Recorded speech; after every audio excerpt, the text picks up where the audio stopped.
Hey, this is Eric Brandt with Autotrader, and today I'm driving this all-new 2020 Kia Soul in two distinct different models. We've got the sporty GT line over here and the more rugged outdoorsy X line over here. Let's take a look at some of the differences. The Kia Soul GT line adds this sporty appearance package which sets it apart from the rest of the Soul lineup. It has revised front and rear fascias that are distinct from the rest of the Soul lineup and red accents all over the car. It also has LED lighting, 18-inch alloy wheels, and a cool center-mounted dual-exit exhaust finisher on the turbo model. A couple of mechanical perks of the GT line are bigger brakes and a sport-tuned suspension. Those red accents on the GT line continue on the inside of the car with red stitching all over the interior trim, plus a sporty flat-bottom steering wheel and cool LEDs in the speakers and in the doors that pulse with the music, making for a cool visual experience when driving at night. However, like previous Souls with this kind of lighting, it's still pretty hard to see in the daylight. The X line is a more rugged Kia Soul with a different front fascia that includes bigger headlights, round fog lights, and plastic cladding. I know what you're thinking, and no, there's still no all-wheel drive available on the Kia Soul, not even on this off-roady X line model.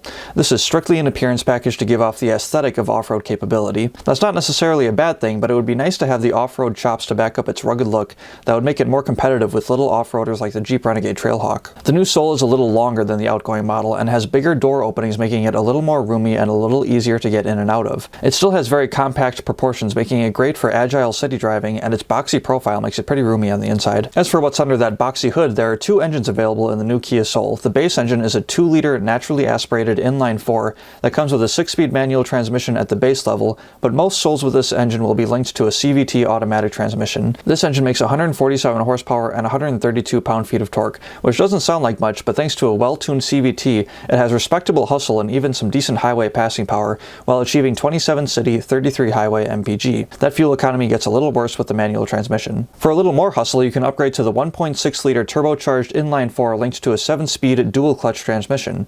This turbocharged unit turns up the heat with 201 horsepower and 196 pound-feet of torque. On paper, that's a big upgrade, and the extra grunt is noticeable from behind the wheel. That extra performance brings with it a minimal fuel economy penalty at 27 city, 32 highway MPG. The turbo makes the Soul a hot little hatchback, but if you're using the Soul for what it's intended for, like urban commuting and errands around town, you probably won't find much of a benefit in the turbocharged engine. The turbo is the enthusiast choice, but the average Soul driver will be more than content with the efficient and affordable base engine. Another reason to skip the turbocharged engine is the significant price hike that it brings with it.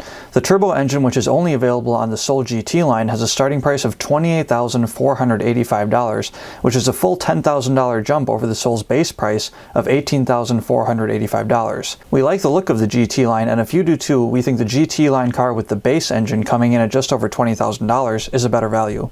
Kia went all out with both standard and available technology in the new Soul. Standard tech includes a 7-inch infotainment system with Bluetooth, Android Auto, Apple CarPlay, and of course a backup camera, which is now mandatory on all new cars.